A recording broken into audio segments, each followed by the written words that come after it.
Ever feel like, you're running on fumes? And I don't just mean like physically tired, but like Mhm. emotionally drained. Mhm. Like your inner battery icon is flashing red. Yeah, You are definitely not alone. right. You've sent us some really interesting research actually on emotional exhaustion. And it seems like you're looking for ways to combat that feeling and recharge.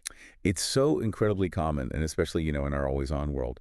And what's really interesting about the material you shared is that it goes beyond like those typical self-care tips, right? Yeah. It actually dives into the science behind what truly helps. Exactly. And I love how one of the sources just cuts right to the chase.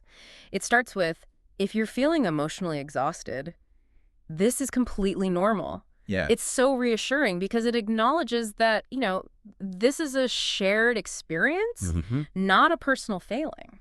Absolutely. And that's such an important starting point because it helps reframe the issue. Yeah. Before we even dive into solutions, like we need to understand what emotional exhaustion actually is. Okay. It's more than just having a long day. It's Right. that deep sense of being overwhelmed, like your inner resources are utterly depleted. Like you're running a marathon with no finish line in sight. Exactly.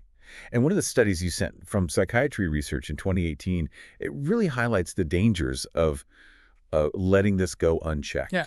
It links chronic stress directly to emotional exhaustion. And as we know, chronic stress is a major culprit behind a whole host of mental and physical health problems. So this isn't just about feeling a little down. This can have serious consequences for our well-being. Yeah. No wonder you're looking for solutions. And speaking of solutions, one of the sources emphasizes going beyond those like superficial self-care rituals, Right. like taking a bath or lighting a candle. Yeah. While those things are lovely, they don't really address the root cause of emotional exhaustion. Exactly. It's like putting a Band-Aid on a broken leg, right? Oh, This source really pushes us to ask ourselves, like, what do I really need right now? yeah. Like, it's about getting honest about what would truly nourish our emotional well-being, Okay. not just momentarily mask the exhaustion. I love that. Yeah. So it's about like digging deeper and figuring out what actually recharges our batteries, not just gives us a temporary boost. So what are some strategies that go beyond those surface level fixes? One of the sources dives into the research on emotional and psychological self-care and how that builds resilience to stress and exhaustion. Okay. There's a fascinating study from UC Berkeley in 2019, and they found that people who prioritize this type of self-care are better equipped to handle life's curveballs. Yeah. It's like investing in your future well-being. It's about building that inner strength to weather the storms, Yeah. which is so important in today's world. And it makes me think of another recurring theme in the material you shared, the power of setting boundaries. Mhm. It's something I personally struggle with, but the research on this is pretty compelling. It is. And often we think of boundaries as being selfish or pushing people away, Yeah. but the source you selected frames it in a really empowering way Yeah. as protection. Okay. It's about protecting your time, your energy, and your emotional well-being so you can show up as your best self. It's like that saying, you can't pour from an empty cup. You have to prioritize your own needs before you can effectively care for others. Exactly. And that's what's so powerful about setting boundaries. It's not about shutting people out. Right. It's about preserving your energy so you can engage fully in the ways that matter most. And again, this isn't just some vague self-help advice. There's actual science to back it up. That 2019 study from the Journal of Occupational Health Psychology found that people who were good at setting boundaries actually experience significantly less emotional exhaustion. Right. So there's a direct correlation there. There is. And what's fascinating about that study is that it dives into the why, Yeah. It found that setting boundaries helps reduce decision fatigue. Interesting. When we have clear boundaries, we make fewer decisions throughout the day, Right. that drain our mental energy, Right. leaving us with more reserves to handle the things that truly matter. Wow, I never thought about it that way, but it makes so much sense. It's like our willpower is a finite resource. Mm-hmm. The more decisions we have to make, the more depleted it becomes. Exactly. So by setting boundaries, we're actually conserving that precious mental energy. Exactly. And when we have more mental energy, we're less likely to feel emotionally drained. Right. It's all connected. So we've talked about like internal strategies like self-care and boundaries. Mm-hmm. But what about our external environment? It feels like nowadays there's this constant pressure to be like on all the time. Absolutely. And that's where the power of disconnection comes in. Okay. Your sources really highlight how important it is to step away from the noise and demands of the outside world, especially in our, hyper-connected age. Yeah, it's like we're constantly bombarded with information and notifications and demands on our attention. Right. Social media, work emails, the news cycle, it never stops. Yeah. No wonder we feel drained. Exactly. And you actually sent in a really interesting study from the University of Copenhagen in 2017 Okay. that looked at this very issue. And they found that taking regular breaks from social media and technology led to significant improvements in emotional well-being. That makes a lot of sense, but it's easier said than done, right? How can we actually make disconnection a part of our lives when it feels like the world keeps spinning faster? It doesn't have to be a drastic digital detox. Okay. Even just small, intentional breaks can make a big difference. Okay. The study actually found that even short periods of disconnection, like taking 30 minutes to read a book or go for a walk without your phone, can provide a much-needed emotional reset.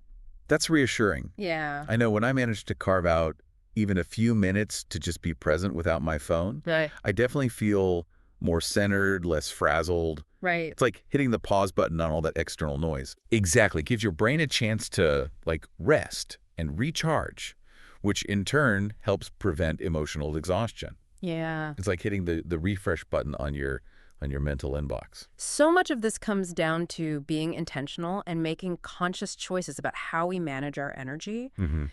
And on that note of connection and intentionality, there's another key takeaway from your research: the importance of talking it out. It's something we often overlook, Yeah. but the research is clear. Bottling up your emotions can actually intensify feelings of exhaustion and burnout. Right. One of the sources you shared uses a great analogy, comparing it to shaking up a can of soda. Okay. Eventually, that pressure needs to be released. And I think that's a really powerful image. Yeah. When we hold everything inside, it's like that pressure just keeps building and building until it explodes. Mm-hmm. But when we can talk to someone we trust, someone who listens without judgment, it's like we're slowly releasing that pressure in a healthy way. Exactly. And it's not just about venting or getting things off your chest. Yeah. Right. The act of sharing our experiences and emotions with someone who listens empathetically can be incredibly validating and therapeutic. Mm-hmm. It helps us feel seen, heard, and understood, which Yeah. are fundamental human needs. And there's science to back this up, too. You actually sent in a study from the Journal of Clinical Psychology published in 2020. Okay. And they found that both talk therapy and the simple act of sharing your emotions with a trusted friend or family member can significantly reduce emotional exhaustion symptoms. It's like that feeling of finally exhaling after holding your breath for too long. Yeah. And it makes sense. We're social creatures by nature, right? Right. We're wired to connect and share our experiences with others. Precisely. And when we don't have those healthy outlets for emotional expression, Yeah. it can really take a toll on our well-being. Yeah. It's like trying to run a marathon with a pebble in your shoe, right? Right. It might seem small, Yeah. but over time, that discomfort can become, debilitating. It makes you realize how important it is to cultivate those supportive relationships in our lives. Mm-hmm. People we can be vulnerable with who can offer a listening ear without judgment.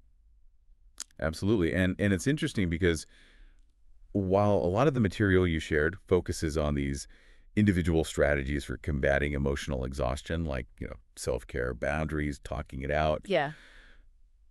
it also raises a really important point about, the bigger picture. Okay, so where's this going? What is it about the bigger picture that we need to consider?